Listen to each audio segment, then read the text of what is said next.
Everyone, welcome back to pharmacy India.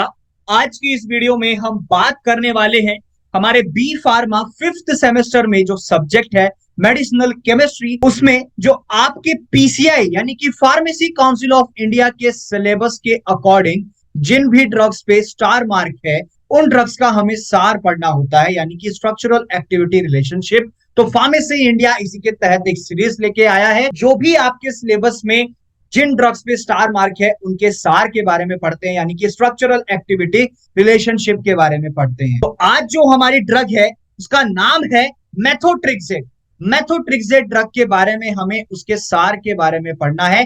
साथ ही साथ इसमें हम उसके मैकेनिज्म ऑफ एक्शन के बारे में पढ़ेंगे, उसके मेडिसिनल यूजेस क्या होते हैं उसके बारे में पढ़ेंगे, और मार्केट के अंदर उसके ब्रांडेड प्रोडक्ट्स कौन कौन से हैं उनके बारे में भी हम आज की इस वीडियो में पढ़ने वाले हैं। शुरुआत करते हैं मेथोट्रिक्सेट के स्ट्रक्चर से। उससे पहले हम बात कर लेते हैं कि जो मेथोट्रिक्सेट ड्रग है हमारा, ये बेसिकली कौन सी क्लास को बिलोंग करता है, ये क्वेश्चन भी मैं आपको बताऊंगा। तो पहले हम देखते हैं इसके स्ट्रक्चर को। जो स्ट्रक्चर होता है हमारा मेथोट्रिक्सेट का वो आपके सामने स्क्रीन पर मैंने शो किया है। तो इस तरीके से हम इसका स्ट्रक्चर ड्रॉ करते हैं, ठीक है। जहां पे हमारा टेरेडिन ग्रुप भी होता है, अमाइनो ग्रुप भी होता है पैरा पोजीशन पे, साथ ही साथ हमारा कार्बोनिल ग्रुप भी अटैच होता है एक बेंजीन रिंग के साथ, जिसको हम पाबा कहते हैं, यानी कि पैरा अमीनो बेंजोइक एसिड कहते हैं।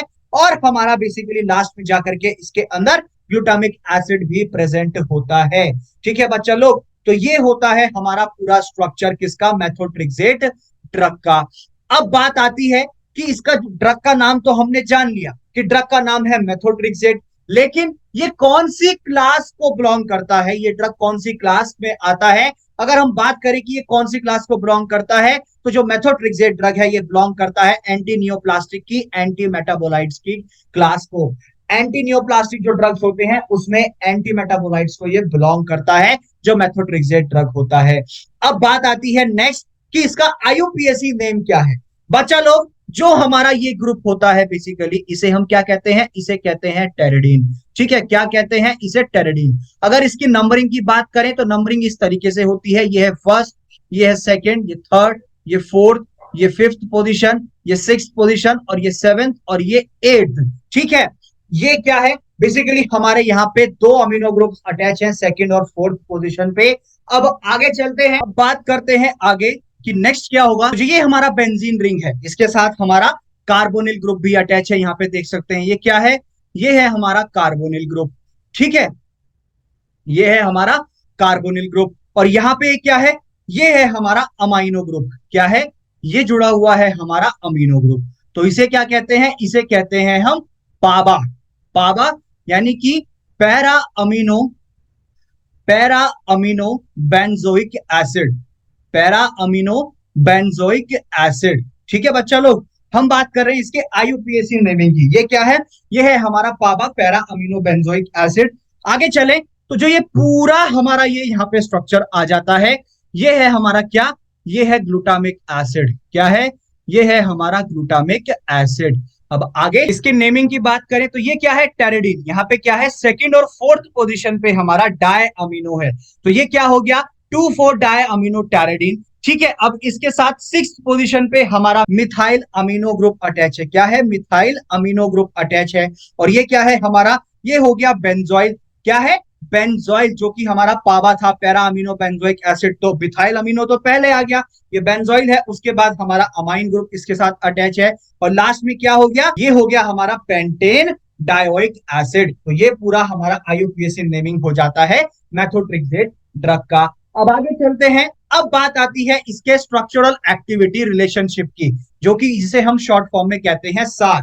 अगर मेथोट्रिक्सेट के स्ट्रक्चरल एक्टिविटी रिलेशनशिप की बात करें तो यहाँ पे हमारा जो ग्लूटामेट टेल होता है, जो ये वाला है हमारा हिस्सा, इसका ग्लूटामेट टेल जो होता है ये रिप्लेस हो जाता है लिपोफिलिक एजेंट से, जिसकी वजह से जो ट्रांसपोर्टेशन होता है एक ड्रग का वो इंक्रीज हो जाता है। क्या हो जाता है, ड्रग का ट्रांसपोर्टेशन इंक्रीज हो जाता है। कैसे, फॉलेट कैरियर सिस्टम की वजह से, फॉलेट कैरियर सिस्टम की वजह से। जो थायोयूरिया एंटाइटी है वो भी इस पर्टिकुलर ड्रग की एक्टिविटी को, उसके एक्शन को इंक्रीज कर देती है, बढ़ा देती है, जिसकी वजह से जो थायाजोल होगा उसका रिप्लेसमेंट हो जाएगा किससे? इमिडाजोल से, जो कि उसकी पर्टिकुलर ड्रग की एक्टिविटी को इंक्रीज कर देगा। साथ ही साथ जो हमारा टेट्राहाइड्रोक्विनाजोलिन डेरिवेटिव्स होते हैं, ये लाइगेंड एंजाइम इंटरेक्शन में एक पॉजिटिव मैनर में उस पर्टिकुलर लाइगेंड एंजाइम को अफेक्ट करेंगे, उस पर प्रभाव डालेंगे। जहां पे जो हमारा डाइबेंजोडाइजेपिन रिंग होता है, वो अपना एक फार्माकोफोरिक फीचर प्रोड्यूस करेगा, अपने फार्माकोलॉजी प्रोड्यूस करेगा, जिसकी वजह से जो कि उस पर्टिकुलर ड्रग की एक्टिविटी के लिए वो एसेंशियल होता है, बहुत जरूरी होता है। आगे चलते हैं। नेक्स्ट पॉइंट कहता है, सब्स्टिट्यूशन देके हम इसके सेकंड, थर्ड और सिक्स्थ पोजीशन पे, तो जो क्विनाजोलिन न्यूक्लियस होता है वो अपने पर्टिकुलर एक्शन को, उस पर्टिकुलर ड्रग के एक्शन को इनहिबिट करेगा, उसके एक्शन को आगे नहीं होने देगा। साथ ही साथ में जो सब्स्टिट्यूशन हो रहा है हमारा ऑर्थो और पैरा पोजीशन पे, किसमें? फिनाइल रिंग में, तो वो उस पर्टिकुलर ड्रग की टेंडेंसी को डिक्रीज कर रहा है, जो कि आगे जाके उसकी बाइंड कर सकती है, जिसकी वजह से उस पर्टिकुलर ड्रग की एक्टिविटी जो हो रही है वो हमारी डिक्रीज हो रही है, एक्टिविटी कम हो रही है। फिर जब हम इसको कॉपर मेटल के साथ कंबाइन कर देते हैं, तो उस पर्टिकुलर ड्रग का एक्शन हमारा क्या हो जाता है? इंक्रीज हो जाता है, एक्शन बढ़ जाता है और उसकी प्रॉपर एक्टिविटी प्रोड्यूस होने लगती है। अब बात आती है कि मैकेनिज्म ऑफ एक्शन क्या कहता है मेथोट्रेक्सेट ड्रग का, इसका एमओए क्या है।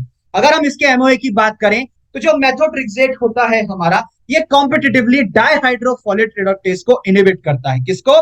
डाइहाइड्रोफोलेट रिडक्टेज को इनहिबिट करेगा, पूरा कंपटीशन देगा, जिसकी वजह से जो टेट्रा हाइड्रोफोलेट होता है वो उसका सिंथेसिस भी कम हो जाता है, उसका सिंथेसिस भी डिक्रीज हो जाता है, जिसकी वजह से जो सिंथेसिस होगा न्यूक्लियोसाइड थाइमिडीन का, वो भी हमारा क्या हो जाएगा? वो भी हमारा कम हो जाएगा, यानी कि डिक्रीज हो जाएगा। ठीक है, पहले क्या हुआ कि ये डाइहाइड्रोफोलेट रिडक्टेज को कम कर रहा है, जिसकी वजह से टेट्राहाइड्रोफोलेट सिंथेसिस भी कम हो जाएगा, और आगे चल के क्या होगा? जो सिंथेसिस का हमारे न्यूक्लियोसाइड थाइमिडीन का, वो भी हमारा डिक्रीज हो जाएगा। आगे चलते हैं। नेक्स्ट पॉइंट कहता है कि इसकी वजह से जो एक सिंथेसिस होगा डीएनए का, वो भी हमारा कम हो जाएगा, उसका एक्शन भी रुक जाएगा, उसके सिंथेसिस को भी ये रोक देगा, इनहिबिट कर देगा। आगे चल के जो प्यूरिन सिंथेसिस होगा वो भी हमारा इनहिबिट हो जाएगा मेथोट्रेक्सेट के, जैसे कि टेट्राहाइड्रोफोलेट जो कि एक इंपॉर्टेंट था प्यूरिन के सिंथेसिस के लिए, तो इसीलिए प्यूरिन सिंथेसिस भी हमारा रुक जाएगा। तो ये मेथोट्रेक्सेट का मैकेनिज्म ऑफ एक्शन है। अब बात करते हैं कि इसके मेडिसिनल यूजेस क्या होते हैं। जो एक इन्फ्लामेटरी अर्थराइटिस होता है, जिसकी वजह से हमारे जोड़ों में सूजन आ जाती है, बाय हो जाती है, उस कंडीशन में यूज किया जाता है। सोरियासिस कंडीशन में यूज किया जाता है, और भी जितने हमारी इन्फ्लामेटरी कंडीशंस होती हैं वहां पर भी इस ड्रग को यूज किया जाता है। अब बात आती है कि मार्केट के अंदर ब्रांडेड प्रोडक्ट्स कौन कौन से हैं, तो फॉलिट्रेक्स नाम से, फॉलिट्रेक्स 15 नाम से ड्रग आता है, और रॉक्सेट जेल के नाम से भी मार्केट के अंदर इसका ड्रग आता है, और भी बहुत सारे ब्रांडेड प्रोडक्ट्स मार्केट के अंदर अवेलेबल है। तो आज की इस वीडियो में हमने जाना जो स्ट्रक्चरल एक्टिविटी रिलेशनशिप है मेथोट्रेक्सेट ड्रग का, जो कि एक एंटी मेटाबोलाइट ड्रग है, एंटी नियोप्लास्टिक कैटेगरी का। तो उसके बारे में हमने बखूबी अच्छे से जाना। आई होप आपको अच्छे से समझ आया होगा। इसी तरीके की मोर वीडियोस के लिए बने रहिए फार्मेसी इंडिया के साथ। डरने की है क्या बात, जब फार्मेसी इंडिया है आपके साथ।